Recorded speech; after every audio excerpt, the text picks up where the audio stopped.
पुनरुत्थान काळातील तिसरा रविवार वर्ष दुसरे.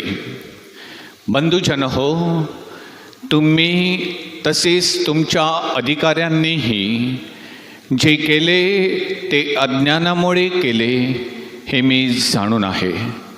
वाक्य आहे पेत्राचे प्रेषितांच्या कृत्यामधून घेतलेल्या आजच्या प्रभुवचनातील.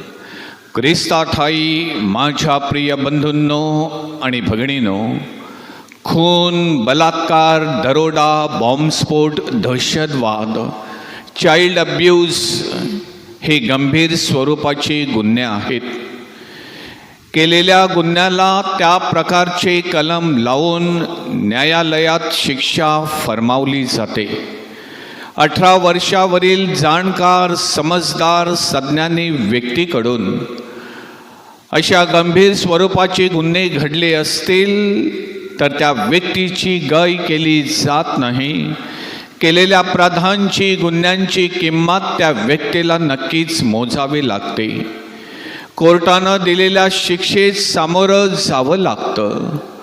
परंतु हाच गंभीर स्वरूपाचा गुन्हा 14 वर्षाखालील अजाण व अज्ञानी शाळेत जाणाऱ्या अल्पवयीन मुलाच्या हातून घडला तर न्याय व्यवस्था अल्पवयीन मुलाच्या हातून घडलेल्या या गंभीर स्वरूपाच्या गुन्ह्याकडे एक वेगळ्या दृष्टिकोनातून पाहते, त्याचा वेगळ्या प्रकारे न्याय करते.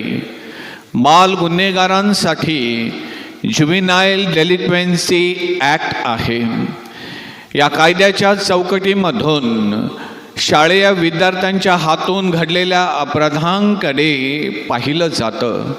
बाल गुन्हेगारांसाठी वेगळ्या प्रकारचे आणि वेगळ्या स्वरूपाचे निकष लावले जातात. केलेल्या गंभीर स्वरूपाच्या गुन्ह्यानुसार 18 वर्षावरील व्यक्तींसाठी कधी तुरुंगवास, कधी जन्मठेप तर कधी फाशीची शिक्षा फरमावली जाते.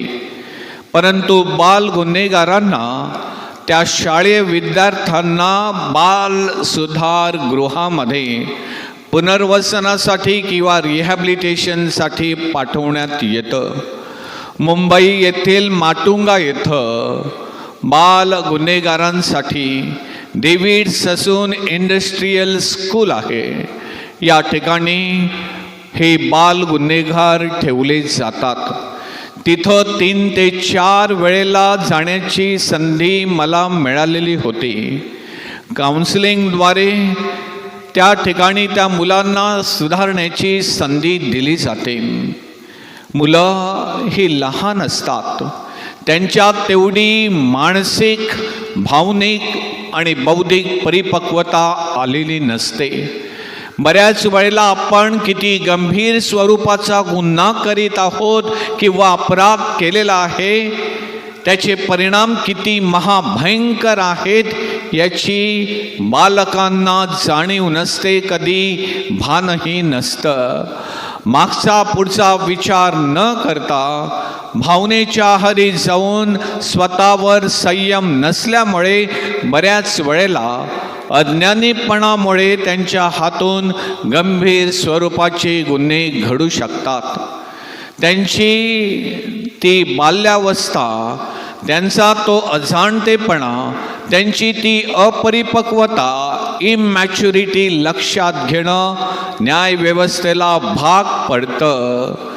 प्रौढांप्रमाणे वाटेल ती शिक्षा आपण बाल गुन्हेगाराला न्यायालयाद्वारे, न्यायपीठाद्वारे करू शकत नाही. त्यांच्या वयाचा, त्यांच्या अज्ञानीपणाचा, त्यांच्या अजाणतेपणाचा, अपरिपक्वतेचा, त्यांच्या एकंदरीत परिस्थितीचा ज्या वातावरणामध्ये तो गंभीर गुन्हा घडला त्याचा सरासर विचार करावा लागतो, विचार केला जातो, तशी दखल घेतली जाते. या लहान बालकांना सुधारण्याची, त्यांच्यामध्ये परिवर्तन घडून आणण्यासाठी त्यांना संधी उपलब्ध करून द्यावी लागते. बंधूंनो आणि भगिनींनो, प्रभू येशू ख्रिस्ताच्या बाबतीमध्ये जे विपरीत घडलं, ज्या ज्या व्यक्ती प्रभू येशूला दोषी ठरवण्यात, त्याला यहुद्यांच्या हाती सोपवण्यात, त्याचा विश्वासघात करण्यात, त्याला नाकारण्यात, त्याला पिलातासमोर उभं करण्यात आणि त्याला क्रुसावरती खिळण्यासाठी, त्याचे हाल करण्यासाठी जे जबाबदार होते, कारणीभूत होते, त्या सर्वांना पेत्राच्या वाचनामध्ये त्यांच्या अपराधांची जाणीव करून देताना, त्यांच्या चुका त्यांच्या निदर्शनी आणताना, किती घोर अपराध त्यानं केलेला आहे याबाबत जबाबदार व्यक्तींची कान उघडणी करताना, पुनरुत्थित ख्रिस्ताचा अनुभव घेतल्यावर प्रभू येशू ख्रिस्त मेलेल्यातून उठलेला आहे याची व्यक्तिशः पडताळणी केल्यावर, खात्री पटल्यावर पेत्र स्वस्थ आणि शांत बसत नाही. पुनरुत्थित ख्रिस्ताचा तो स्पर्श, तो दैवी अनुभव, तो दैवी साक्षात्कार पेत्राला स्वस्थ बसू देत नाही. आपल्या पुनरुत्थित ख्रिस्ताच्या अनुभवाविषयी पेत्र स्पष्टपणे, अगदी निर्भीडपणे, जाहीरपणे, खुलेआम सर्वांसमोर उघडपणे बोलतो, पुनरुत्थित ख्रिस्ताची साक्ष देतो. आजच्या पहिल्या वाचनामध्ये पेत्र ख्रिस्ताच्या मरणाला कारणीभूत असलेल्या लोकांना उद्देशून म्हणतो, तुम्ही त्याला धरले आणि पिलातासमोर त्याला अपराधी म्हणून उभे केले. चौकशी अंती पिलाताला त्या प्रभू येशू ख्रिस्तामध्ये कोणत्याही प्रकारचा दोष आढळला नाही. त्याला निर्दोष आणि दोषमुक्त सोडून देण्याची त्या पिलाताची इच्छा असून देखील तुम्ही पिलातावरती सक्ती केली, दबाव आणला, खोटे नाटे साक्षीदार उभे केले, प्रभूवरती खोटे खोटे आरोप केले. पेत्र म्हणतो, हे सर्व तुम्ही तुमच्या अज्ञानामुळे केले, हे मी जाणून आहे. जे घडलं हे अज्ञानापोटी घडलं. निदान आता तरी आपल्या हातून घडलेल्या अपराधांच्या जाणीवेतून मनापासून पश्चाताप करावा. पश्चातापी अंतकरणाने प्रभूकडे वळावे, मनापासून त्याची क्षमा मागावी. आपल्या मरणाला सामोरे जाताना त्या देवपुत्राने क्रुसावरून अखिल मानवतेला क्षमा केलेली आहे. प्रभू येशू ख्रिस्ताच्या बाबतीमध्ये आता सगळं आपणास समजलेलं आहे. प्रभू येशूच्या जीवनाचं सत्य आपल्या समोर आहे. आपल्या अज्ञानीपणा, आपला अडाणीपणा, जे काही अघटित आणि अनपेक्षित घडलं ते आता घडू नये व यापुढे आपण नेहमी सावध, सजग आणि जागृत राहावे आणि असावे. म्हणूनच योहानाचे पहिले पत्र आपणास मार्गदर्शन करीत आहे. योहान सुवार्तिक ख्रिस्ती श्रद्धावंतांना लिहिताना आजच्या दुसऱ्या वाचनामध्ये म्हणतो, अहो माझ्या मुलांनो, तुम्ही पाप करू नये म्हणून हे मी तुम्हाला लिहितो. आपण त्याच्या आज्ञा पाळल्या तर त्यावरून आपणास कळेल आणि समजेल की आपण त्याला ओळखतो.